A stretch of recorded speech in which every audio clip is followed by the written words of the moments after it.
ورحمۃ اللہ وبرکاتہ۔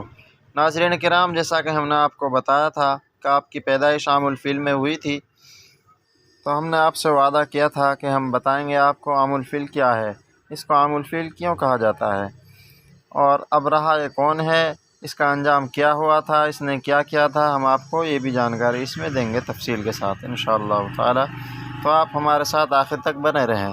چلیے شروع کرتے ہیں۔ آپ عام الفیل میں پیدا ہوئے، یعنی ہاتھیوں والے سال میں۔ اس سال کو ہاتھیوں والا سال اس لیے کہا جاتا ہے کہ ابرہہ نے ہاتھیوں کے ساتھ مکہ مکرمہ پر چڑھائی کی تھی۔ آپ کی پیدائش اس واقعہ کے کچھ ہی دن بعد ہوئی تھی۔ واقعہ کچھ اس طرح ہے کہ ابرہہ یمن کا عیسائی حاکم تھا۔ حج کے دنوں میں اس نے دیکھا کہ لوگ بیت اللہ کا حج کرنے جاتے ہیں۔ اس نے اپنے لوگوں سے پوچھا، یہ لوگ کہاں جاتے ہیں؟ اسے جواب ملا، بیت اللہ کا حج کرنے کے لیے مکہ جاتے ہیں۔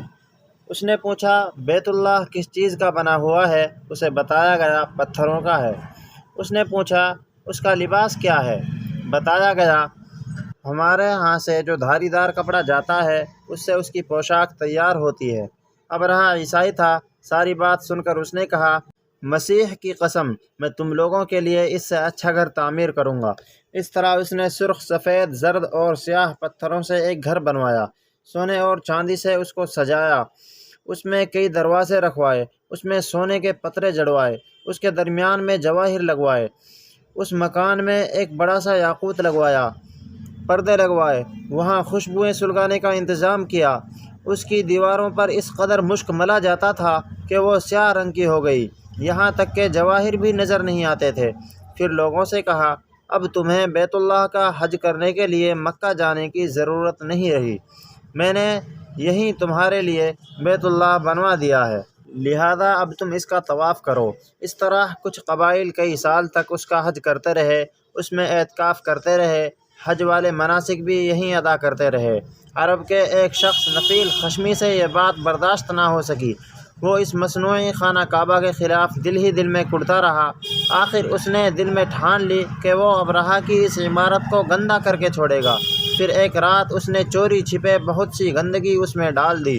ابرہہ کو معلوم ہوا تو سخت غضبناک ہوا، کہنے لگا، یہ کارروائی کسی عرب نے اپنے کعبہ کے لیے کی ہے، میں اسے ڈھا دوں گا، اس کا ایک ایک پتھر توڑ دوں گا۔ اس نے شام و حبشہ کو یہ تفصیلات لکھ دی، اس سے درخواست کی کہ وہ اپنا ہاتھی بھیج دے۔ اس ہاتھی کا نام محمود تھا۔ یہ اس قدر بڑا تھا کہ اتنا بڑا ہاتھی روئے زمین پر دیکھنے میں نہیں آیا تھا۔ جب ہاتھی اس کے پاس پہنچ گیا تو وہ اپنی فوج لے کر نکلا اور مکہ کا رخ کیا۔ یہ لشکر جب مکہ کے قرب و جوار میں پہنچا تو ابرہہ نے فوج کو حکم دیا کہ ان لوگوں کے جانور لوٹ لیے جائیں۔ اس کے حکم پر فوجیوں نے جانور پکڑ لیے، ان میں عبد المطلب کے اونٹ بھی تھے۔ نفیل بھی اس لشکر میں ابرہہ کے ساتھ موجود تھا اور یہ عبد المطلب کا دوست تھا۔ عبد المطلب اس سے ملے، اونٹوں کے سلسلے میں بات کی۔ نفیل نے ابرہہ سے کہا، قریش کا سردار عبد المطلب ملنا چاہتا ہے، یہ شخص تمام عرب کا سردار ہے، شرف اور بزرگی اسے حاصل ہے، لوگوں میں اس کا بہت بڑا اثر ہے، لوگوں کو اچھے اچھے گھوڑے دیتا ہے، انہیں عطیات دیتا ہے، کھانا کھلاتا ہے۔ یہ گویا عبد المطلب کا تعارف تھا۔ ابرہہ نے انہیں ملاقات کے لیے بلایا۔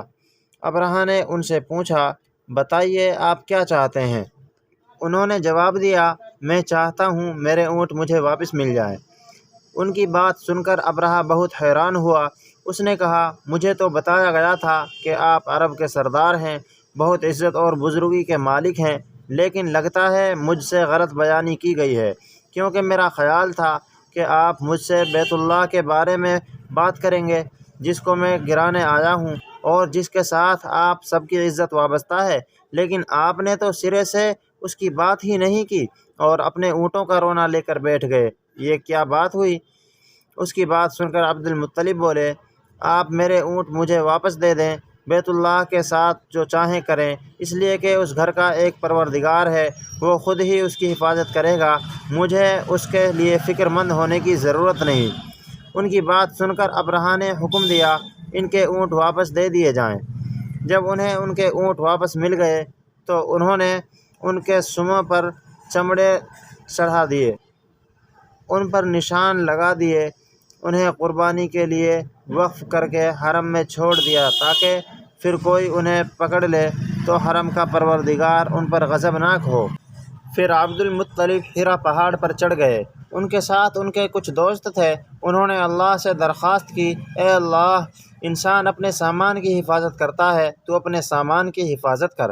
ادھر سے ابرہہ اپنا لشکر لے کر آگے بڑھا اور وہ خود ہاتھی پر سوار لشکر کے درمیان موجود تھا۔ ایسے میں اس کے ہاتھی نے آگے بڑھنے سے انکار کر دیا، وہ زمین پر بیٹھ گیا۔ ہاتھی بانوں نے اسے اٹھانے کی کوشش کی لیکن وہ نہ اٹھا۔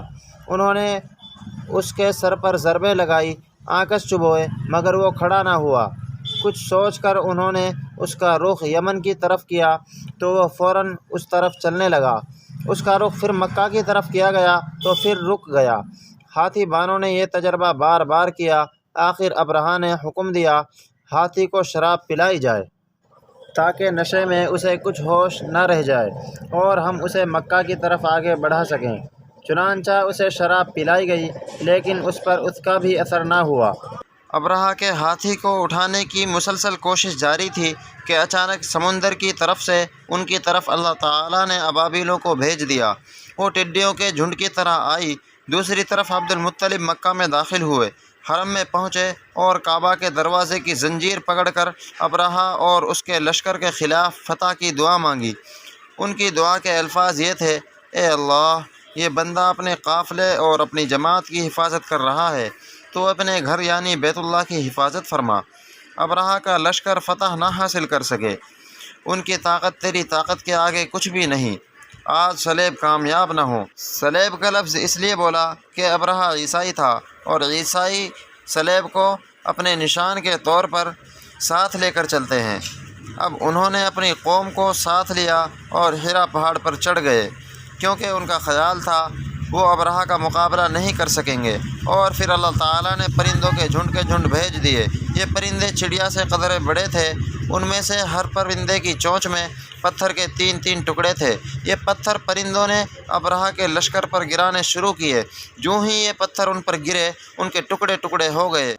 بالکل اسی طرح جیسے آج کسی جگہ اوپر سے بم گرایا جائے تو جسموں کے ٹکڑے ٹکڑے اڑ جاتے ہیں۔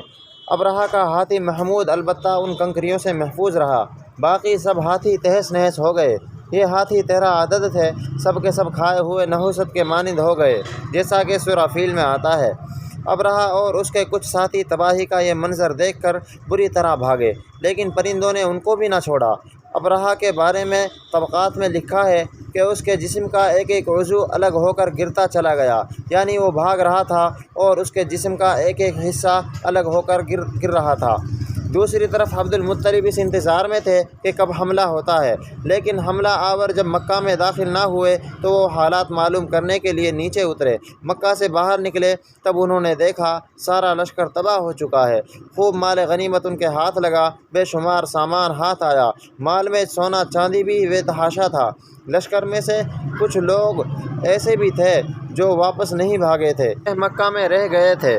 ان میں ابرہہ کے ہاتھی کا مہاوت بھی تھا جو محمود کو آگے لانے میں ناکام رہا تھا۔ ہمارے نبی حضرت محمد صلی اللہ علیہ وسلم اس واقعہ کے چند دن بعد پیدا ہوئے۔ تو ناظرین کرام، آج کے لیے بس اتنا ہی۔ اب ہم اگلی ویڈیو میں بات کریں گے کہ آپ صلی اللہ علیہ وسلم کی پیدائش کہاں ہوئی، کس جگہ ہوئی تھی، کس مکان میں ہوئی تھی۔ تب تک کے لیے آپ ہماری ویڈیوز کو لائک کریں اور شیئر کریں اور بیل آئیکن کو بھی دبائیں تاکہ ہماری ویڈیوز آپ تک سب سے پہلے پہنچ سکے۔ اور جن بھائیوں نے ہمارے چینل کو سبسکرائب نہیں کیا ہے وہ ہمارے چینل کو سبسکرائب ضرور کر لیں اور اس بھلے کام میں ہماری مدد کریں۔